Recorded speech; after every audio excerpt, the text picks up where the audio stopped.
Now speaking, Harrison Masters, Director, Investor Relations and Strategic Finance. nCino held its first quarter 2024 earnings call led by Pierre Naud, Chairman and CEO, Greg Orenstein, CFO, and Josh Glover, President and Chief Revenue Officer. The team provided an overview of nCino's performance in the quarter and outlined their strategies and plans for the future. Management discussed their current views and expectations and noted potential risks and uncertainties related to the financial services industry, global economic conditions, and those listed in SEC filings. Non-GAAP metrics were discussed to aid in understanding financial results, with a reconciliation to comparable GAAP metrics available in the earnings release and presentation on the Investor Relations website. Now speaking, Pierre Naud, Chairman and Chief Executive Officer. nCino reported a 10% non-GAAP operating margin for the first quarter, with total revenues growing 21% and free cash flow of $29.7 million. The company experienced record attendance at their sold-out user conference, nCino, with attendees from 15 countries, 320 financial institutions, and 29 sponsoring partners. nCino plans to invest over $100 million in R&D this fiscal year to continue innovating and automating processes to benefit their customers with faster product delivery and increased efficiency. They highlighted key themes of automation, experience, and intelligence at the conference. Automation is where nCino started 11 years ago, and they now have close relationships with their customers that allow them to use big data to provide insights and drive intelligence to every user at every stage of production. nCino's customer base represents over 50% of CNI lending assets in the U.S., 86% of all U.S. Farm Credit Association assets, 38% of all Canadian bank assets, and 25% of all U.S. mortgage loans originated last year. In the first quarter, sales cycles were lengthened in the U.S. enterprise segment due to liquidity concerns, but the pipeline remains healthy and larger deals are moving through. Community banks and regional banks with no exposure to unsecured deposit concentrations have continued to perform well. Additionally, EMEA saw solid growth in bookings and qualified pipeline volume while APAC also saw strong traction. In the U.S. mortgage market, nCino has grown market share with 2 competitive takeouts. The integration of Simple Nexus into nCino is benefiting all aspects of the organization. nCino remains committed to achieving profitable growth in the Rule of 30 for fiscal 24. Now speaking, Josh Glover, President and Chief Revenue Officer. During nCino, nCino showcased recent customer successes from financial institutions across market segments and geographies. Representatives from Judo Bank, a top Australian small and medium enterprise lender, shared their success story. After starting with nCino for lending, from December 2020 to December 2022, the loan book grew from $2.6 billion to $7.5 billion. Since going live on nCino for retail deposits in November of 2022, Judo Bank has seen a 5% increase in application completion rate, a 9-point increase in Net Promoter Score, and an 80% decrease in customer support calls. Product enhancements and features demonstrated include improved borrower experiences for consumer lending, new integrations and automation for small business lending, strategic partnerships for intelligent consumer credit decisions and automated underwriting, and Simple Nexus mobile technology being used to expand and augment usage of the nCino Bank operating system. These products address challenges such as commercial real estate softening, credit monitoring, and interest rate fluctuations by enabling customers with intelligence and automation throughout the life cycle of a loan.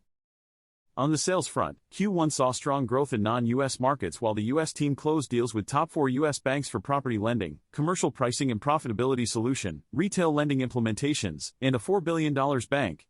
In EMEA, a top 4 UK bank renewed and extended their relationship and a top 4 French bank was signed to support ESG initiatives. Additionally, a South African customer was signed for automated spreading.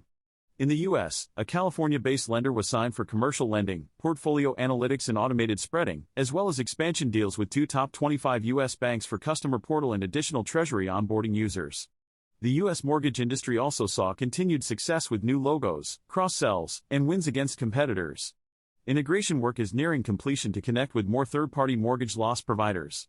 Now speaking, Greg Orenstein, Chief Financial Officer. nCino reported strong first quarter fiscal 2024 financial results, with total revenues of $113.7 million, an increase of 21% year-over-year. Subscription revenues for the first quarter were $97.3 million, up 23% year-over-year, accounting for 86% of total revenues and in line with the top end of their guidance despite turbulence in the U.S. enterprise bank and mortgage markets.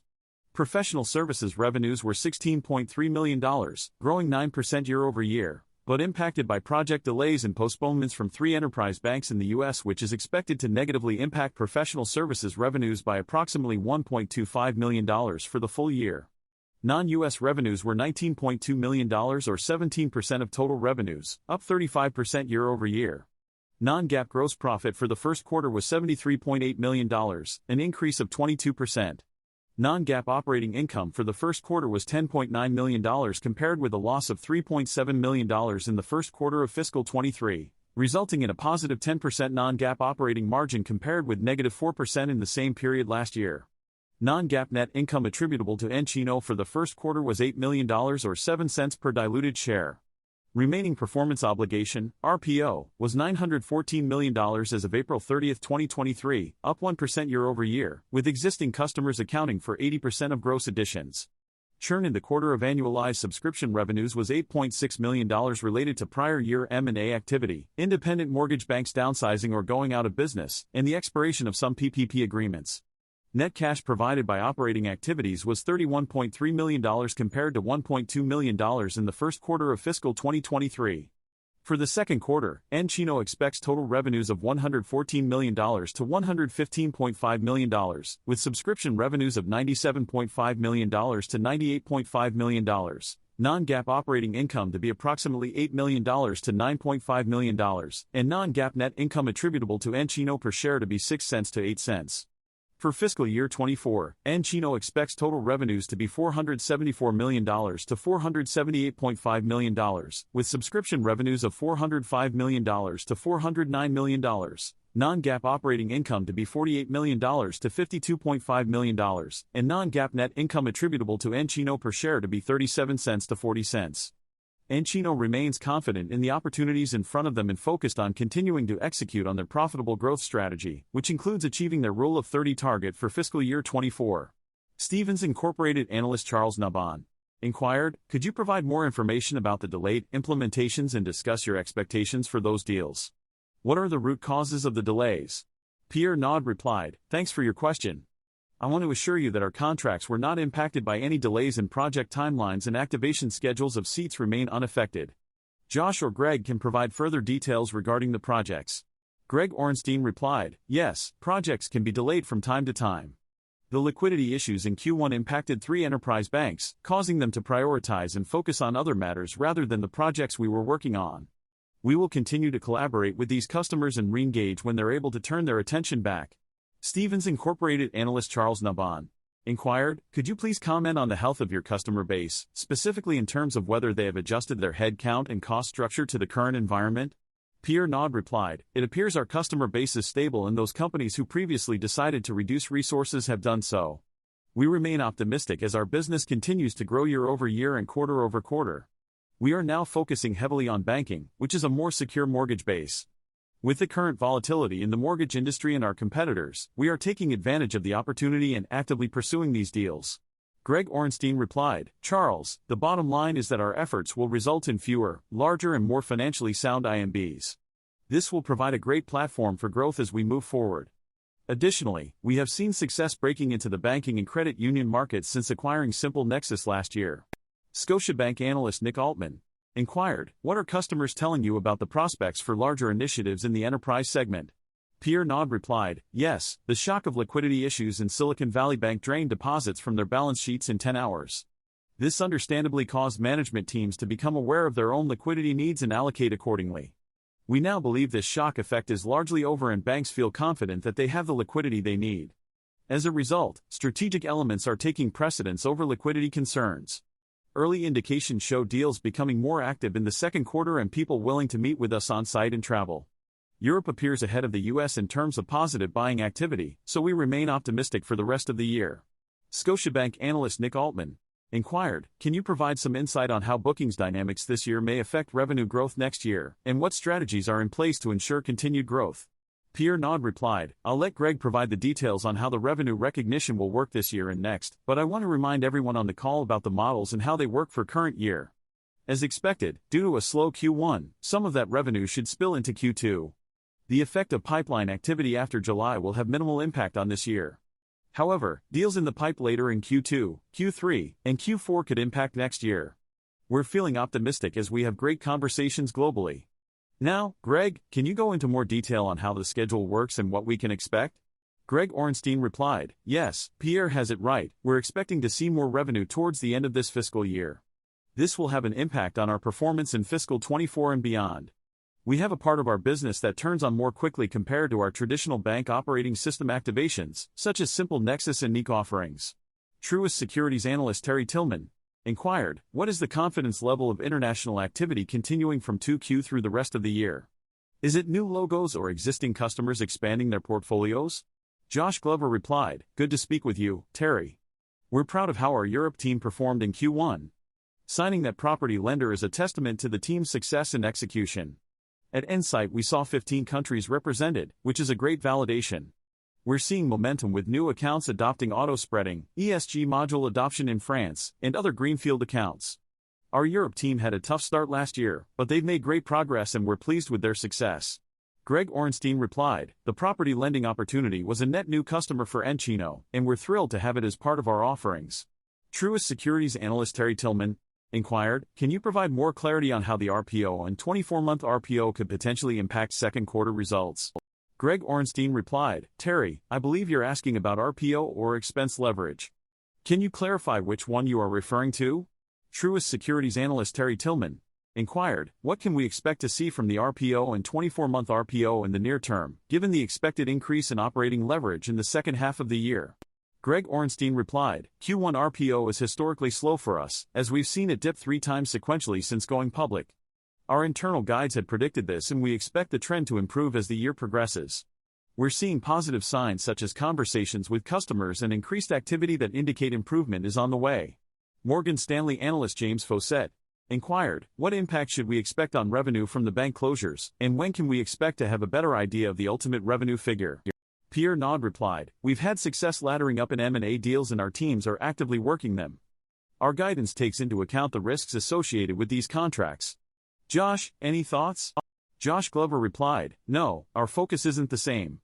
We are committed to providing support to our accounts and we believe this is the right path for us to take in order to ensure a successful future. Morgan Stanley analyst James Fawcett inquired, question, what's driving the shift in cash flow, particularly on the accounts receivable line, and how should we think about it for the future? Greg Orenstein replied, yes, Q1 and Q2 are traditionally our highest cash flow quarters. We have been shifting to profitability, which we expect to see throughout the year. We are proud of our non-GAAP operating income and the cash flow that has been generated. There is opportunity to further build on this as we progress into next year. William Blair & Company analyst Robert Napoli inquired, can you provide an update on nCino? What products are resonating and what is the growth rate?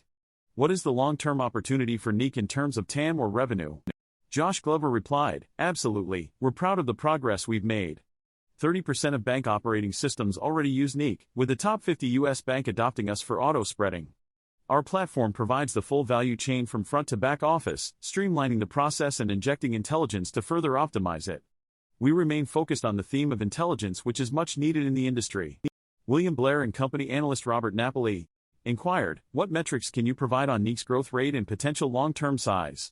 Pierre Naud replied, yes, the total addressable market, TAM, is up 20% from the current base and we will continue to expand pricing on those products as they mature. Additionally, we have access to a tremendous amount of data that banks are willing to share with us, allowing us to create even more nCino products. I'm optimistic about our growth potential in this area. William Blair & Company analyst Robert Napoli inquired, how have you been able to maintain the growth engine with flat investment in sales and marketing year over year? Josh Glover replied, we're pleased with the progress we've made in terms of cross-sales of Simple Nexus into our nCino customer base. We currently have 16 cross-sales and our pipeline of large financial institutions is growing, showing that our market coverage is helping.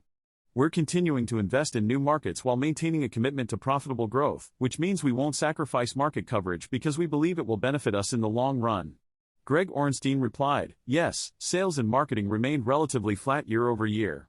We took action to ensure that it was the least impacted part of the organization. We are making sure we have the right investments in place and are executing to the best of our ability for optimal growth. Autonomous research analyst Ken Sushowski inquired, what is the forecasted subscription revenue growth in fiscal 2Q and is the expectation to get back to 20% plus growth next year?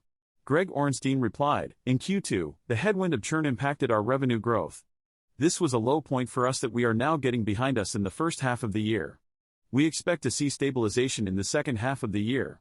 Autonomous research analyst Ken Sushowski inquired, what initiatives are you taking to increase margins and what is your strategy for reinvesting versus letting those margins drift higher given the current macroeconomic environment? Greg Orenstein replied, yes, we will continue to prioritize growth. You'll see leverage across all our operating expenses lines as we reinvest in areas that offer growth opportunities. We remain focused on investing in areas that will bring returns and create value for our shareholders. Pierre Naud replied, I'm very impressed with how our employees have embraced the transition from 2 annual releases to a much more frequent cadence. This shift in focus from pure growth to profitable growth has resulted in increased productivity and efficiency.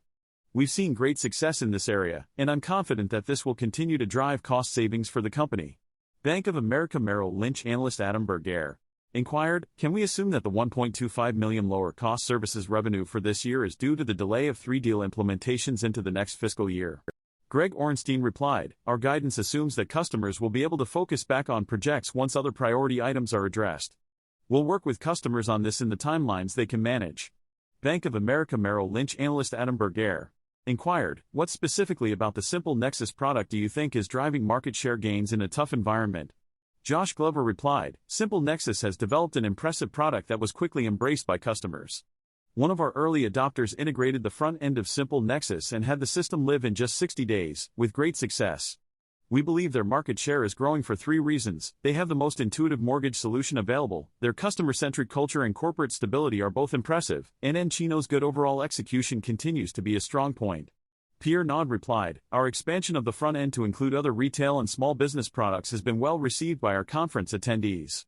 We've seen a lot of interest in using our core platform with APIs, which allows for a standardized customer experience across the board. This is driving demand for Simple Nexus as customers can use it to manage mortgage processes today, and later this year they'll have access to migrate some retail functions as well. MoffettNathanson analyst Jackson Ader inquired, do you expect the lengthening of deal cycles to lead to a catch-up in 2024? Pierre Naud replied, we are seeing an easing of the temporary slowdown, with customers putting their house in order before accelerating deals in our pipeline. We are hearing positive commentary from salespeople and banks, and we are actively pursuing these deals. MoffettNathanson analyst Jackson Ader inquired, are there any potential risks to Simple Nexus growth in the independent mortgage broker market due to a pause or reduction in rate hikes, such as an increase in brokers scaling back or going out of business?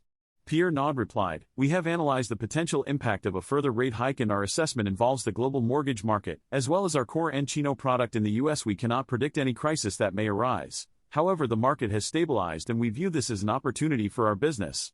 Our financial stability, high-quality products and expedient implementation give us a competitive edge. Needham & Company analyst Sam Salvaz inquired, what was the success of cross-selling this past quarter, and how did Simple Nexus contribute? Josh Glover replied, absolutely, we're excited about the mixed solution add-on in South Africa and the CPP pricing and profitability opportunities that we discussed. We're also seeing positive signs of growth with our Simple Nexus retail lending product, where deal sizes have increased 35% year-over-year due to our good execution and market leadership. This growth has been further supported by the stability of the bank mortgage market, allowing us to open up a new market on the bank and credit union side. Raymond James analyst Jessica Wang inquired, Pierre, how are banks leveraging deeper customer relationships to prevent deposit flights? Pierre Naud replied, we see banks increasingly understanding the value of having a single platform with a holistic view of the customer to drive business value. Our retail lending product is maturing, we have over 80 customers using it and treasury logos are up 28% year-over-year. Banks need to embrace the consumer, get those deposits in their accounts, and our message has been well received. We're feeling good about our strategic direction in the products we're building, and banking sector is getting it. Josh Glover replied, I believe what we've seen is a re-emphasis of the importance of providing a robust set of products to maintain organic deposits and make them sticky. Our top 25 banking partners have sought out our solutions, such as Treasury and Portal, even in this environment, further reinforcing this idea. KeyBank Capital Markets analyst Josh Beck inquired, could you provide us with an update on the 3 enterprise banks that experienced delays? What have been the consistencies in their feedback and how are they thinking about re-engaging with implementation? Josh Glover replied, the market is very focused on controlling expenses. Banks are being mindful of their resources and seeking to be efficient with the personnel they have on projects. Despite the macroeconomic environment, banks are still looking for ways to modernize and digitize. CFOs are carefully evaluating the expense line to make sure new investments are worthwhile. Greg Orenstein replied, Josh, I believe that addressing the liquidity issues was a top priority, which is why they focused on other matters for the near term. KeyBank Capital Markets analyst Josh Beck inquired, can you share any correlations you've observed between banks tightening in the second half of the year and how that impacts your deposit product offerings? Pierre Naud replied, the last time a liquidity crisis and rate increase occurred was in the early 80s, however bank managers may not have had enough experience at the time to understand the situation. When we started our company in 2012, it was the right time as people recognized modernizing was necessary. Many large companies have huge IT budgets that they continue to invest in, presenting a challenge for mid to lower-end markets to keep up. This is not likely to be a long-term slowdown of spending, as several studies show banks plan to keep investing. A few banks had to address liquidity issues, but this is isolated rather than systemic in the industry. Spending will accelerate in the second half of the year, and banks will focus on operational efficiency to increase their income due to the net interest margin squeeze. By using nCino, banks can achieve a higher efficiency ratio and close rate on loans. Overall, I think we will come back in the second half of the year and continue on as usual, although it may take some time. Pierre Naud replied, thank you all for your support. Our employees have delivered innovative results and I look forward to speaking with you more in the future.